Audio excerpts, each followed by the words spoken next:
नमस्कार। आकाशवाणी से समाचार प्रभात के साथ मैं लवली निगम।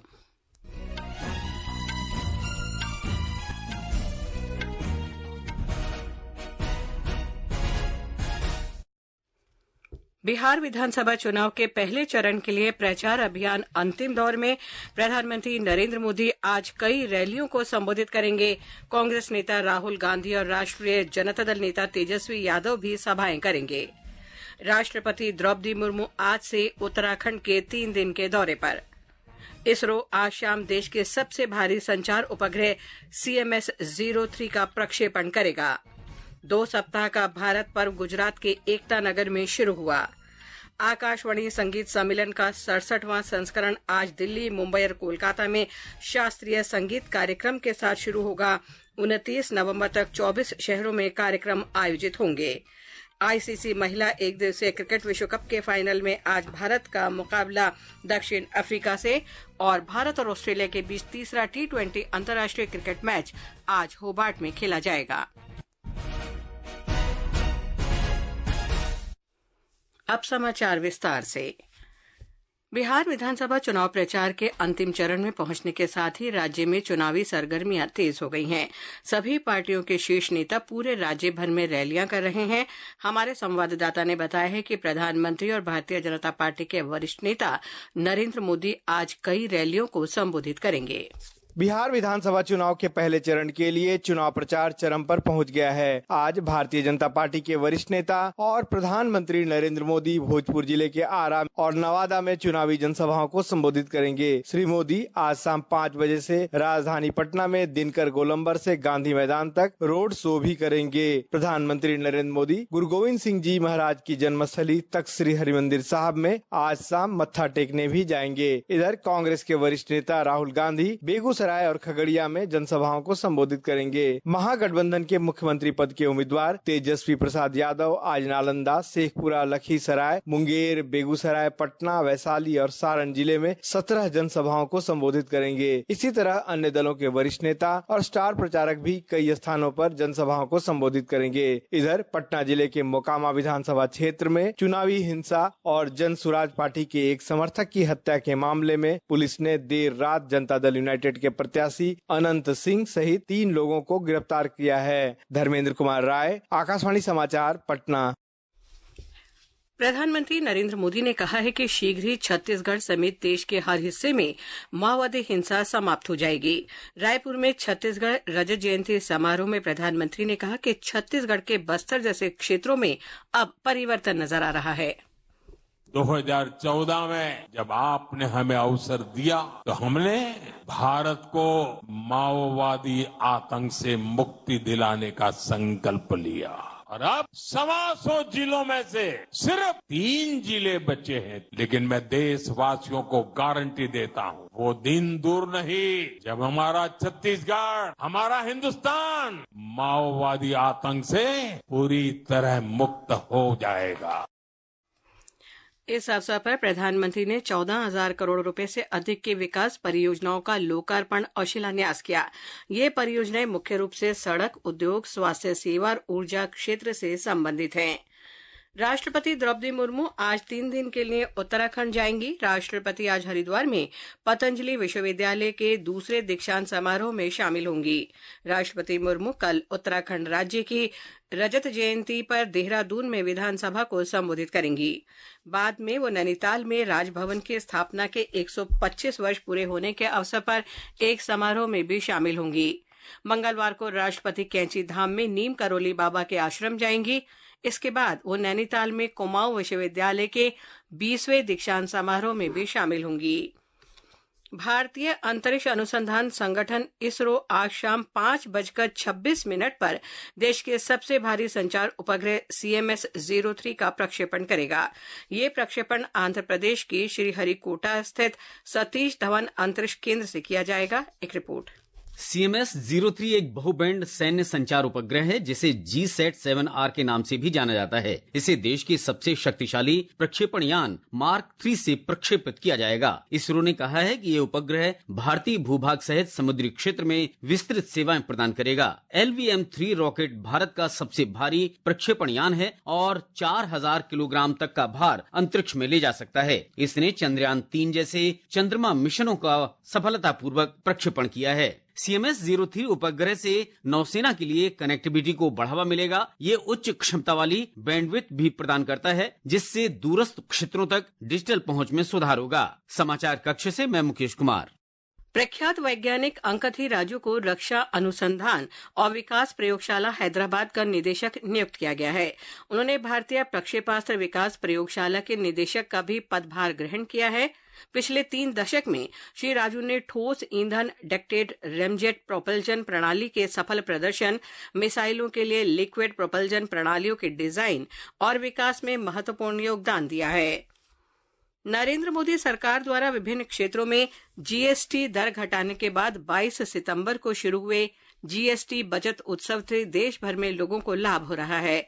हमारे संवाददाता ने बताया है कि इन सुधारों से स्टेशनरी क्षेत्र को बढ़ावा मिल रहा है। नए GST सुधारों से स्टेशनरी उत्पादों पर टैक्स कम होने से परिवारों और छात्रों को बड़ी राहत मिली है। संशोधित कर ढांचे के तहत notebook, graph book, sharpener, eraser और पेंसिल जैसी वस्तुओं को पूरी तरह कर मुक्त कर दिया गया है। इसी प्रकार पेंसिल बॉक्स और गणितीय उपकरण सेट जैसे शिक्षण सामग्री पर पहले के 12% के बजाय कर की दरें अब केवल 5% हैं। आकाशवाणी समाचार से बात करते हुए पुणे के एक अभिभावक अतुल देशपांडे ने स्टेशनरी वस्तुओं पर GST कम करने और शिक्षा को बढ़ावा देने के सरकार के फैसले की सराहना की है। मेरे 2 बच्चे, छोटा लड़का 3री कक्षा में पढ़ता है और बड़ी लड़की है वो 6ठी कक्षा में पढ़ती है। नए GST दरों के वजह से जो स्कूल का खर्चा है वो खर्चे में बचत होगी और जो कुछ बचत होगी वो हम अच्छी तरह का शिक्षा अपने बच्चों को देने के लिए यूज कर सकते। इस क्षेत्र में महत्वपूर्ण कटौती से परिवारों के लिए शिक्षा पर होने वाले खर्च में कमी आई है और घरेलू स्टेशनरी विनिर्माण को बढ़ावा मिला है। दृष्टि के साथ सौम्या शरण, आकाशवाणी समाचार, दिल्ली। ये समाचार आकाशवाणी से प्रसारित किए जा रहे हैं। ताज़ा समाचार जानने के लिए आप हमारे social media handle X @AIR news Hindi को फॉलो कर सकते हैं। समाचार प्रभात में आपका फिर स्वागत है। भारत की विविधता दर्शाने का 15 दिन का सांस्कृतिक समागम भारत पर्व कल शाम गुजरात के एकता नगर में शुरू हुआ। गुजरात के मुख्यमंत्री भूपेंद्र पटेल ने सरदार वल्लभ भाई पटेल की 150वीं जयंती के अवसर पर एक भारत श्रेष्ठ भारत की भावना को प्रदर्शित करने वाले उत्सव का उद्घाटन किया। उन्होंने कहा कि स्टैच्यू ऑफ यूनिटी और एकता नगर एक भारत श्रेष्ठ भारत की भावना के प्रत्यक्ष प्रमाण हैं और दुनिया के लिए प्रकृति, प्रगति और सांस्कृतिक विरासत का अंतर्राष्ट्रीय उदाहरण है। आकाशवाणी संगीत सम्मेलन का 67वां संस्करण आज दिल्ली, मुंबई और कोलकाता में शास्त्रीय संगीत कार्यक्रम के साथ शुरू होगा। प्रसार भारती संस्कृति मंत्रालय के सहयोग से 29 नवंबर तक 24 शहरों में कार्यक्रम आयोजित होंगे। एक रिपोर्ट। आकाशवाणी संगीत सम्मेलन की शुरुआत 1954 में हुई थी। ये सम्मेलन भारत की प्रख्यात सांस्कृतिक परंपरा का प्रतीक है। इसमें देश भर के श्रोताओं को हिंदुस्तानी, कर्नाटक और लोक संगीत से रूबरू होने का मौका मिलेगा। ये सम्मेलन भारत की समृद्ध संगीत परंपरा का संरक्षण करने और प्रोत्साहन देने तथा उसे लोकप्रिय बनाने में महत्वपूर्ण भूमिका निभाएगा। प्रसार भारती के मुख्य कार्यकारी अधिकारी गौरव द्विवेदी ने बताया कि कोविड महामारी के कारण कुछ अंतराल के बाद ये महोत्सव नए स्वरूप में लौट रहा है। इस वर्ष के सम्मेलन में प्रत्येक केंद्र पर 2 कार्यक्रम होंगे। इनमें से एक भारतीय शास्त्रीय संगीत और दूसरा लोक संगीत को समर्पित होगा। पणजी और शिलांग में विशेष तौर पर पश्चिमी शास्त्रीय संगीत की प्रस्तुति होंगी जो भारत के संगीत की क्षेत्रीय विविधता को प्रदर्शित करेगी। सुपर्णा की रिपोर्ट के साथ समाचार कक्ष से जागृति शर्मा। बहरीन के विदेश मंत्री अब्दुल लातिफ बिन राशिद अल ज़यानी भारत की 2 दिन की यात्रा पर आज नई दिल्ली पहुंचेंगे। वे विदेश मंत्री सुब्रमण्यम जयशंकर से भेंट करेंगे। श्री अल ज़यानी की ये यात्रा पिछले वर्ष दिसंबर में डॉक्टर जयशंकर की बहरीन यात्रा के बाद हो रही है। पिछले वर्ष की यात्रा के दौरान डॉक्टर जयशंकर ने भारत बहरीन संयुक्त आयोग की चौथी बैठक की सह अध्यक्षता की थी। दोनों देशों के बीच सौहार्दपूर्ण राजनीतिक, आर्थिक, सांस्कृतिक और लोगों के बीच आपसी संपर्कों की विशेषता वाले उत्कृष्ट द्विपक्षीय संबंध हैं। सऊदी अरब की राजधानी रियाद में भारतीय दूतावास प्रवासी परिचय 2025 के अंतर्गत कल गीता महोत्सव का आयोजन करेगा।